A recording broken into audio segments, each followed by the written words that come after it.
गुंतलेले मनवेडे तुझ्या सवे भाग 4. वेदी खाली बसली होती. काय झालं म्हणून मी तिच्याजवळ गेलो. थोडं कोपऱ्याला लागलं होतं आणि आजूबाजूला विचारल्यावर मला समजलं एका सायकलने जाणाऱ्या मुलाने तिला धक्का दिला होता. त्यामुळे ती खाली पडली होती आणि कोपऱ्याला बाजूचा उंच दगड लागला होता आणि ती कळवळत होती. तिला तसं बघून मलाच कसं तरी वाटलं. मी पटकन पुढे होऊन तिला आधी हाताला धरून उठवलं आणि एका बाजूच्या दुकानात घेऊन गेलो. पाणी घेतलं, थोडं प्यायला दिलं आणि थोडं कोपऱ्याला लागलं तिथे धुवायला सांगितलं.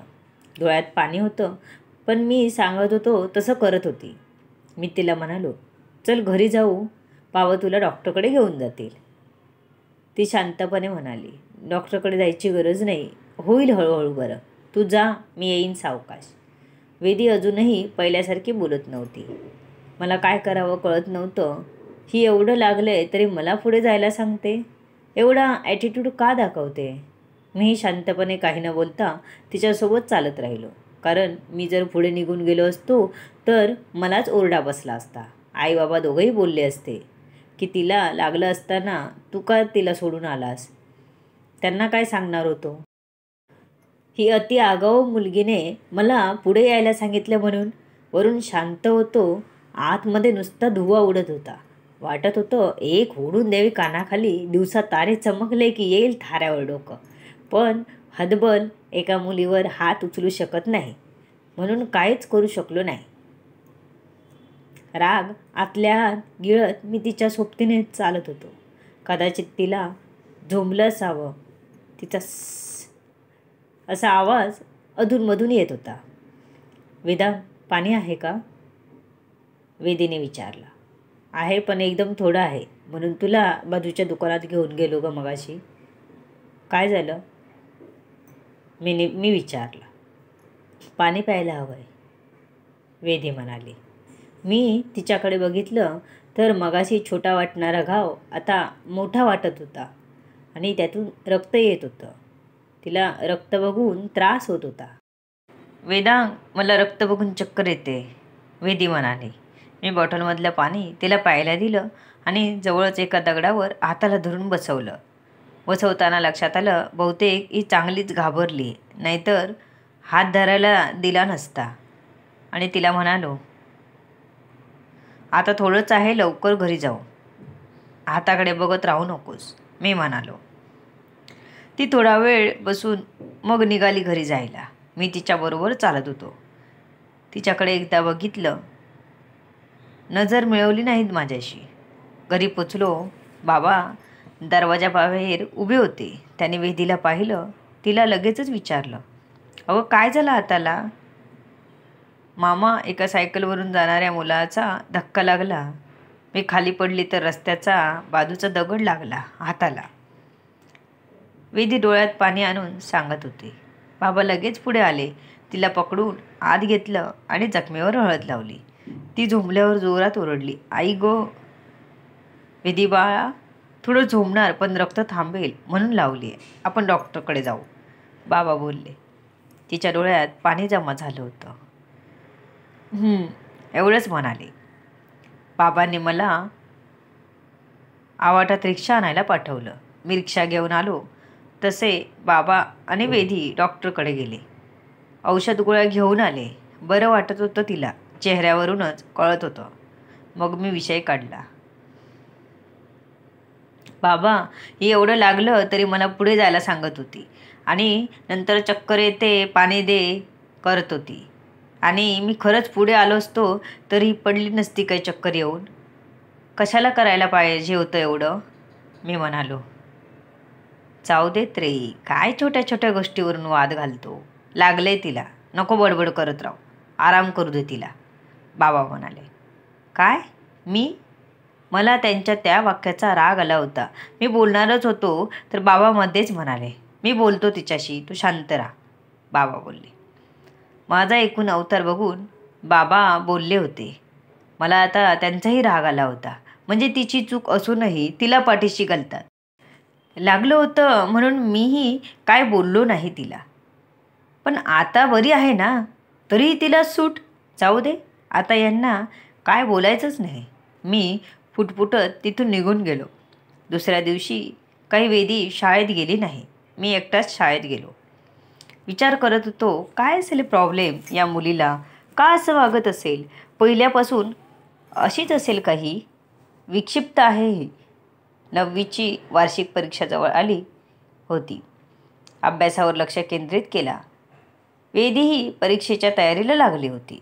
लवकरच परीक्षा झाली आणि ती आपल्या घरी गेली. डायरेक्ट जूनला शाळा सुरू झाल्यावर येणार होती. थोडी कमी जाणवत होती, पण स्वतःला तिची सवय न लावून घेण्याचा निश्चयच केला होता.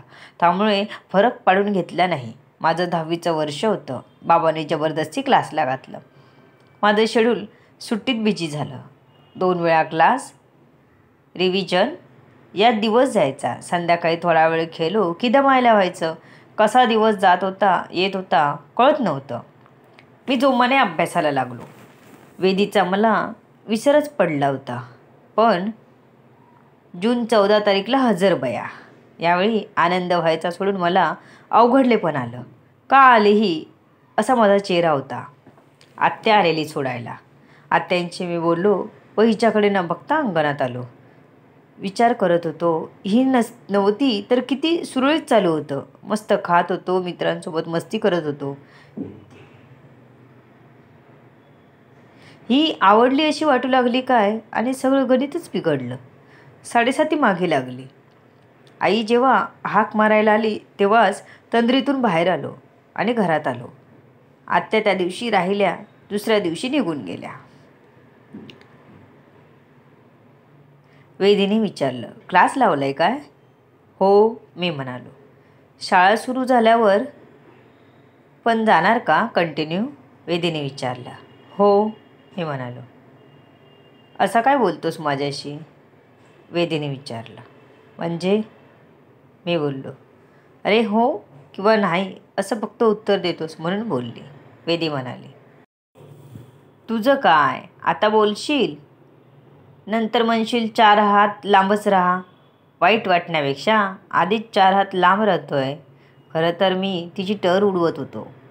ती विचारायला आलेल्या स्पीडच्या दुप्पट स्पीडने नाक मुरडून स्वयंपाक खोलीत निघून गेली. मला तिला राग देऊन जीवाला शांती मिळाली होती. तिची रिॲक्शन आठवून हसलो मनसोक्त. मज्जा घेत होतो. आता मला पण तिची मुख्य नस मिळाली होती. ती काही करायच्या किंवा सांगायच्या आधीच मी तिचीच वाक्य बोलून टर उडवत होतो.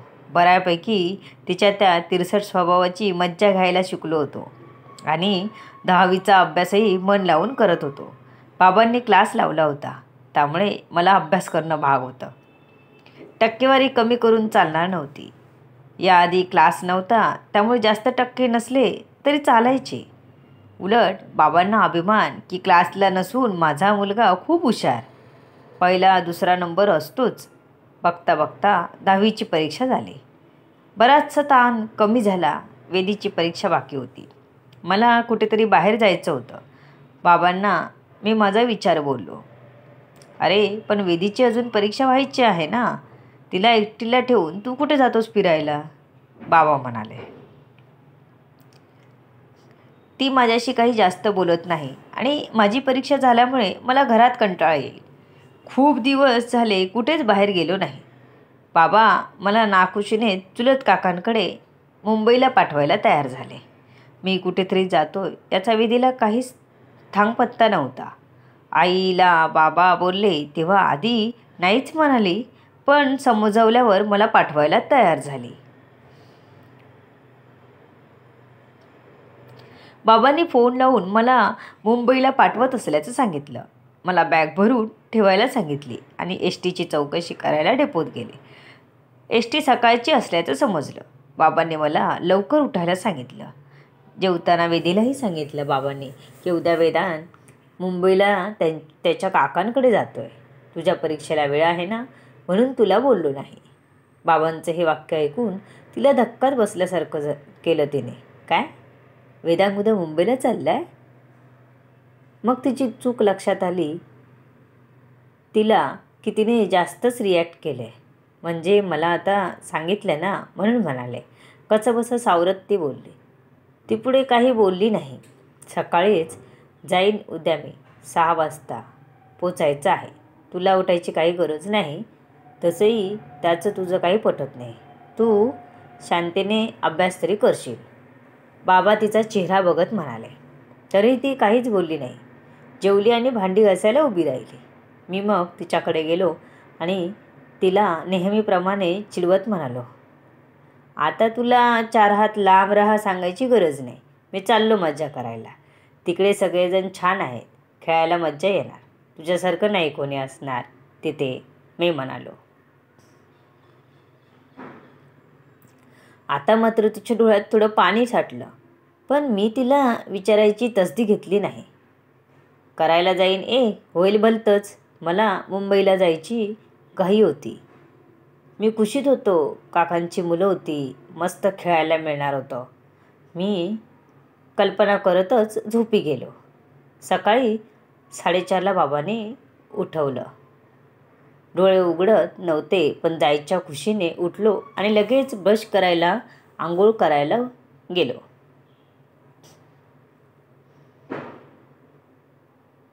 आईही उठली होती. आम्हाला भाकरी आणि चटणी करून दिली डब्यात. न्हाणीत आग घालून पाणी तापवलं होतं. थोड्याच वेळात वेदीही उठली. मी मस्त तयार होऊन निघालो. आईने माझा मुक्का घेतला. जास्त बाहेर फिरू नकोस, नवीन आहेस, त्यांच्यासोबतच राहायचं, एकटा कुठे गेलास तर कळणार नाही, वगैरे वगैरे सांगत होती. मी नुसता मान हलवून निघायच्या तयारीत होतो. मी आईच्या पाया पडलो आणि बाबांसोबत निघालो. पोचायला उशीर करून चालणार नव्हतं. एसटीचा प्रवास ट्रेनपेक्षा कंटाळवाणा होता. आता ट्रेन झाल्या तेव्हा नव्हत्या. मी बाबांसोबत मुंबईला पोहोचलो. बघूया काय धमाल करतो वेदांग पुढच्या भागात. कथा काल्पनिक आहे. आवडल्यास नक्कीच कमेंट करून सांगा. धन्यवाद.